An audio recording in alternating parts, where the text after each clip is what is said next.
आप सभी कक्षा 7 के छात्रों का स्वागत है।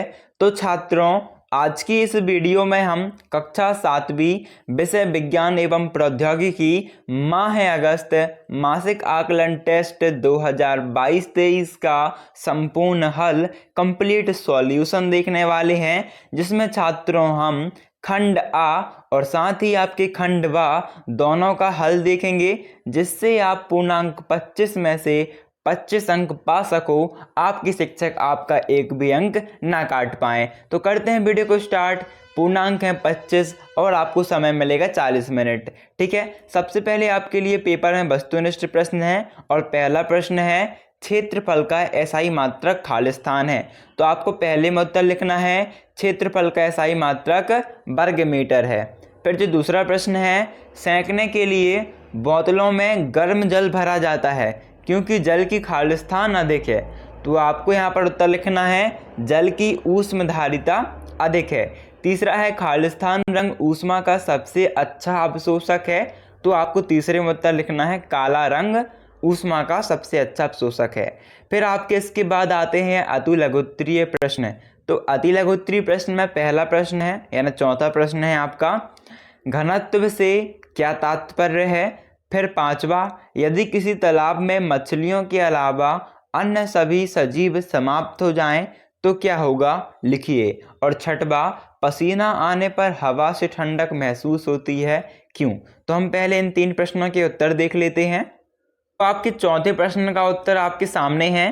प्रश्न है घनत्व से क्या तात्पर्य है। आपको इसमें उत्तर लिखना है किसी पदार्थ के इकाई आयतन के द्रव्यमान को उस पदार्थ का घनत्व कहते हैं। घनत्व को d से प्रदर्शित करते हैं। घनत्व का एसआई मात्रक प्रति घन मीटर है। फिर लिख देना है आपको एक लाइन छोड़ के, घनत्व बराबर द्रव्यमान बटे आयतन। ठीक है, ये आपके चौथे का उत्तर हो जाएगा। फिर जो पांचवा प्रश्न था आपका, यदि किसी तालाब में मछलियों के अलावा अन्य सभी सजीव समाप्त हो जाएं तो क्या होगा, लिखिए। तो आपको पांचवे में उत्तर डालना है चूंकि तालाब एक पारिस्थितिक तंत्र है जिसमें रहने वाली मछलियों अपने पर्यावरण तालाब में रहने वाले दूसरे जीव जंतुओं एवं निर्जीव पर निर्भर रहती हैं। इन जीव जंतुओं को अपना भोजन बनाकर ये मछलियां जीवित रहती हैं, अतः तालाबों में मछलियों के अलावा अन्य सभी सजीव समाप्त हो जाएं तो वहाँ रहने वाली मछलियाँ भी समाप्त हो जाएंगी।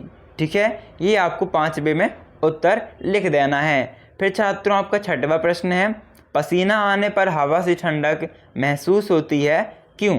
तो छठवें में उत्तर डालना है आपको, हमारे शरीर के बाह्य भाग त्वचा में असंख्य छोटे छोटे छिद्र होते हैं जिसमें छोटे छोटे बाल उगे हुए हैं। इन छोटे छोटे छिद्रों के द्वारा पसीना बाहर निकलता है। पसीना आने पर उसे वाष्पित करने के लिए आवश्यक ऊष्मा शरीर से ली जाती है, परिणाम स्वरूप हमें ठंडक महसूस होती है। ये आपका छठवां उत्तर हो जाएगा। फिर छात्रों इसके बाद के प्रश्न देख लेते हैं। तो इसके बाद आपका लघुत्तरीय प्रश्न आता है सातवां, हम गर्मी के दिनों में सफ़ेद व हल्के रंग के कपड़े क्यों पहनते हैं। और फिर आठवां है, धूप में रखी साइकिल के ट्यूब के फटने की संभावना रहती है, कारण सहित उत्तर लिखिए। तो इनके उत्तर भी देख लेते हैं। में जो कि प्रश्न है, हम गर्मी के दिनों में सफ़ेद व हल्के रंग के कपड़े क्यों पहनते हैं, इसका उत्तर आपको लिखना है सफ़ेद या हल्के रंग वाले कपड़े ऊष्मा के बुरे अवशोषक एवं उत्तम परावर्तक होने के कारण सूर्य की ऊष्मा को बिना अवशोषित किए परावर्तित कर देते हैं, जिससे कपड़े शीघ्र गर्म नहीं होते हैं। आप इसके बाद लिख सकते हो, ठीक है, इसके बाद क्या लिख सकते हो, इसीलिए हम गर्मी के दिनों में सफ़ेद व हल्के रंग के कपड़े पहनते हैं, क्यों काट दीजिएगा और यहाँ पर लिख दीजिएगा हम के पहले क्या, इसीलिए। क्या लिख दोगे, इसीलिए। इसीलिए हम गर्मी के दिनों में सफ़ेद व हल्के रंग के कपड़े पहनते हैं। ठीक है, फिर छात्रों हम देखते हैं आठवां प्रश्न, धूप में रखी साइकिल की ट्यूब के फटने की संभावना रहती है, कारण सहित उत्तर लिखिए। तो उत्तर लिखना, साइकिल का ट्यूब रबर का बना होता है जिसके अंदर हवा भरी होती है। गर्मी पाकर रबर की अपेक्षा हवा में प्रसार होने से फैलने लगती है, अतः दाब बढ़ने से ट्यूब के फटने की संभावना होती है। ये आपको लिख देना है प्रश्न क्रमांक 8 के उत्तर में। फिर अगला प्रश्न देखते हैं। अब आपका दीर्घोत्तरीय प्रश्न है 9वां। एक कमरे की लंबाई 7 मीटर व चौड़ाई 2 मीटर है, तो इसका क्षेत्रफल कितना होगा? 5 नंबर के लिए प्रश्न है और फिर इसके बाद आपका खंडवा का प्रश्न है। तो पहले हम 9वां प्रश्न का उत्तर देख लेते हैं, है ना, दीर्घोत्तरीय का उत्तर।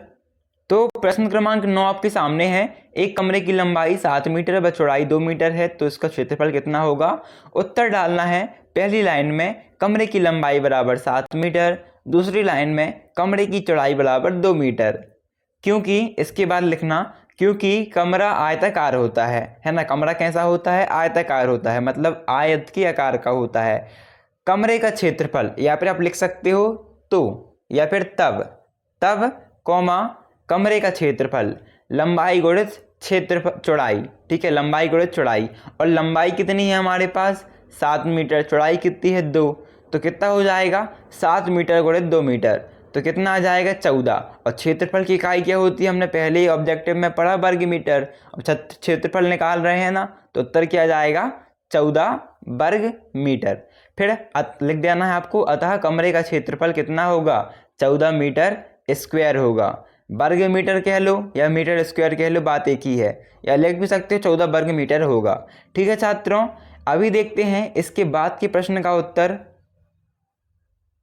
तो इसके बाद आपका लास्ट क्वेश्चन आता है जो कि खंड बा में है, परियोजना प्रोजेक्ट कार्य। क्वेश्चन क्या है? निम्न का नामांकित चित्र बनाइए, तंत्रिका कोशिका अथवा तने का काट। किसी एक का आपको चित्र बनाना है, नामांकित यानी नाम डाल के चित्र बनाना है। तो देखो यहाँ पर जो तंत्रिका कोशिका है, जिसे हम न्यूरॉन भी कहते हैं, ये मस्तिष्क में उपलब्ध होती है ना। सबसे बड़ी कोशिका है शरीर की, लंबी कोशिका। तो आपको इसका चित्र बनाना है, क्योंकि चित्र थोड़ा आसान हो जाता है। तने का काट का चित्र थोड़ा ज़्यादा बड़ा पड़ जाएगा, ज़्यादा टाइम लगेगा, है ना। तो आपको कोई एक बनाना है तो आप तने की तंत्रिका कोशिका का चित्र बना सकते हो। इसका चित्र हम आपको बता देते हैं। तो प्रश्न 10, नामांकित चित्र बनाइए, तने तंत्रिका कोशिका का चित्र हम आपको बताते हैं। तो ये है आपके सामने तंत्रिका कोशिका का नामांकित चित्र, जिसे आपको सेम टू सेम बना देना है। बस एक काम और करना है, नीचे लिख देना है तंत्रिका कोशिका। ठीक है, क्या लिखना है? तंत्रिका, चित्र के नीचे तंत्रिका, एक मिनट, तंत्रिका कोशिका। ठीक है, तंत्रिका कोशिका लिख देना है। चित्र डैश तंत्रिका कोशिका, ये चित्र आपको बना देना है। और यदि आपको ये चित्र कठिन लगे तो इसके स्थान पर आप ये वाला चित्र जो है इसे भी बना सकते हो। ठीक है, ये वाला चित्र या फिर ये चित्र, इन दो में से कोई एक चित्र बना सकते हो, है ना। तो आई होप ज़्यादा आसान तो यही है, तो आप इसे ही बना लीजिएगा। ओके छात्रों, सो थैंक्स फॉर वॉचिंग। अभी मिलते हैं अगली वीडियो पे, जब तक के लिए धन्यवाद।